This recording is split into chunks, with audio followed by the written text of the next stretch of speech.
بفهمید. خب خیلی ممنون از دوستان. قدرت بر اساس تعریف همه کسانی که در این زمینه کار کردن مجموعه ای از قدرت‌های مادی و معنایی است.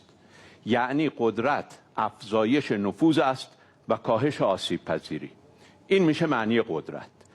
در حوزه جمهوری اسلامی اون چه که به جمهوری اسلامی قدرت داده قدرت معنایی ماست. البته قدرت مادی ما هم مهمه، اما اون وقت که امام فرمودن خون بر شمشیر پیروز است، اون وقت که گفتند اگر مردم همراه شما نباشند هر قدر سلاح داشته باشید شما به نتیجه نخواهید رسید، این یعنی توجه امام قبل از اینکه سازه انگارا بیان سر کار، توجه امام به قدرت معنایی از قبل از شکل‌گیری تئوری‌های قدرت معنایی بوده. لذا قدرت معنایی برای جمهوری اسلامی اون چه که مقاومت رو ایجاد کرد. چی مقاومت رو ایجاد کرد؟ مقاومت در سال 1361 ایجاد شد، یعنی در زمان ضعف ما در جبهه ها. اما چی بود که مقاومت لبنان رو ایجاد کرد؟ چی بود که مقاومت فلسطین رو ایجاد کرد؟ اون پیام انقلاب اسلامی بود، اون پیام نپذیرفتن زور بود. لذا نیاییم بگیم قدرت یعنی قدرت نظامی. اگر قدرت یعنی قدرت نظامی، ما بر اساس تئوری‌های رئالیستی باید یا بریم به یک قدرت دیگری وابسته باشیم، بالانسینگ بکنیم، یا باید بریم با قدرت آمریکا تواضع بکنیم و بندوگنینگ بکنیم. راه دیگری نداریم، چون ما نمیتونیم سالانه 800 میلیارد دلار هزینه نظامی بکنیم. اما این خودباوری مردم ما باعث شده که نه تنها خودمون رو پای خودمون بایستیم، بلکه دیگران رو هم بهشون الهام بدیم که الان 8 ماه اسرائیلی که همه جنگ‌هاش با همه دولت‌ها ظرف 1 هفته تا 1 ماه تموم شده، 8 ماه نتونسته در برابر یک گروه که از نظر تسلیحاتی اصلاً قابل مقایسه با اسرائیل نیستن ایستادگی بکنه و پایداری بکنه و افسانه شکست ناپذیری اسرائیل شکست خورده.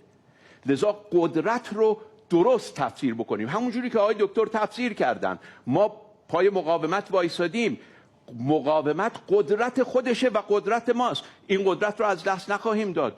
قدرت معنایی انقلاب، قدرت کلمه انقلاب رو از دست نخواهیم داد. اما برگردم به دوستان دیگه. ببینید، تحریم رو با عدد نمیشمرن، با عدد شمردن مغلطه است. تو 1500 تا تحریمی که گفتن 800 تا تحریم دوره آقای احمدی نژاد قبل از برجام تبدیل شد به 1500 تا، 2 تاش راجع به منه. یعنی من 2 تا تحریم آمریکایی دارم، اینا رو هم گفتن ظریف 1 ظریف 2، فلان شرکت هم هست. اما شما به من بفرمایید بانک ما رو کجا تحریم کردن؟ نفت ما رو کجا تحریم کردن؟ پتروشیمی ما رو کجا تحریم کردن؟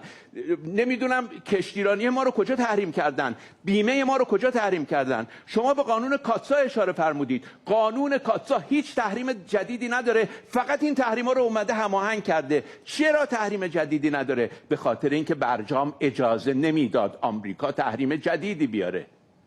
ببینید، ما تاریخ رو نمیتونیم عوض کنیم. مردم ما دیدند که در سال 95 و 96 ما 2 سال متوالی تورم تک رقمی و رشد 2 رقمی داشتیم.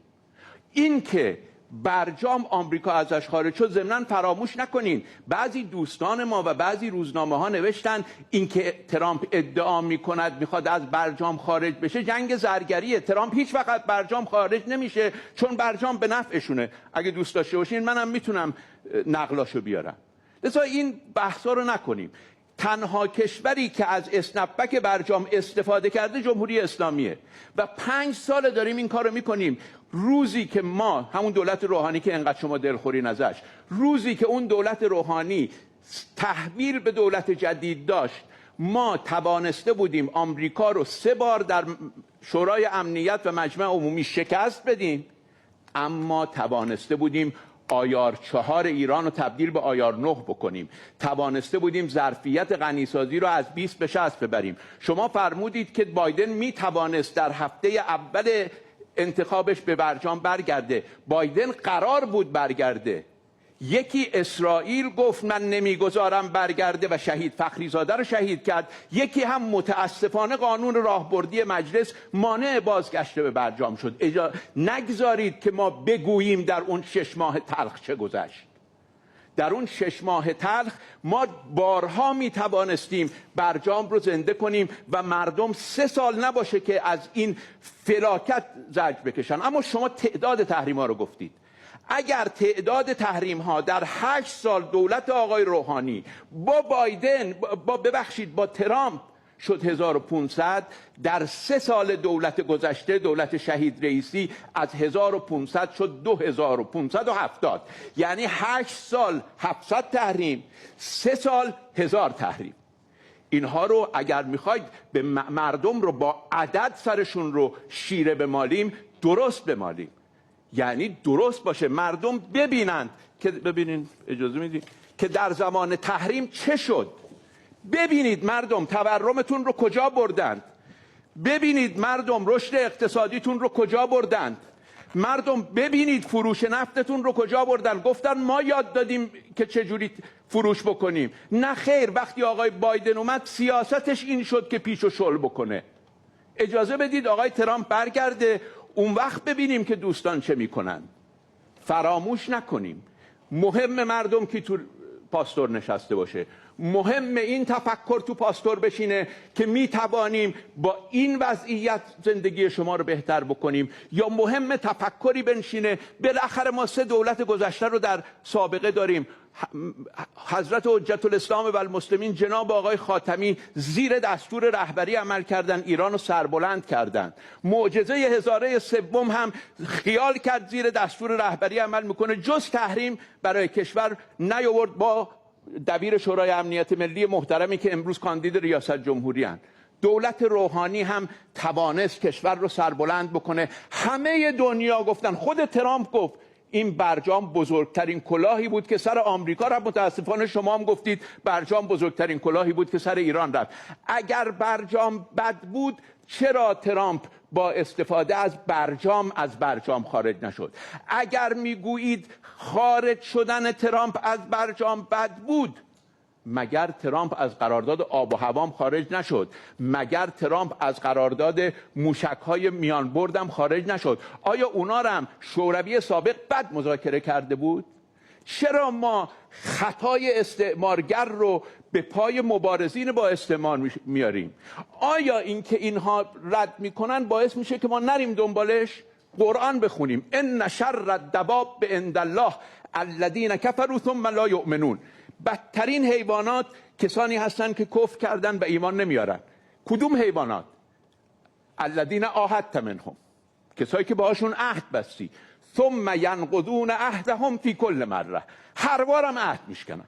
بعد آیه های بعدی میاد که اگر اینها خواستن عهد شکنی بکنن شما پیش دستی بکنید. آیه که هممون بلدیم، و اعدوا لهم ما استطعتم من قوة و من رباط الخیل ترهبون به عدو الله و عدوکم. این آیه هم میاد. آیه بعدش چی میگه؟ همین کفار پیمان شکن، همین ها که هر بار پیمان بستند و پیمان شکستند، و ان جنحوا للسلم فاجنح لها و توکل علی الله. اگه همین کفار پیمان شکن آمدند و صلح خواستند، اسلام بر اساس صلحه. بعد آیات بعدی چی میگه؟ و ان یریدوا ان یخدعوک، میگه پیغمبر تو ساده نبودی، سرت کلا نرفت. اینا که پیمان شکن بودن، اینا که بارها پیمانشون رو شکستن، اینا تو رو ساده گیر نیورده بودن که شما به دوستان خودتون برچسب سادگی میزنید. و ان یریدوا ان یخدعوک، اگه اینا خواستن سرتو کلا بذارن، فان حسبک الله، خدا برات کافیه. هو الذی ایدک بنصره و بالمؤمنین.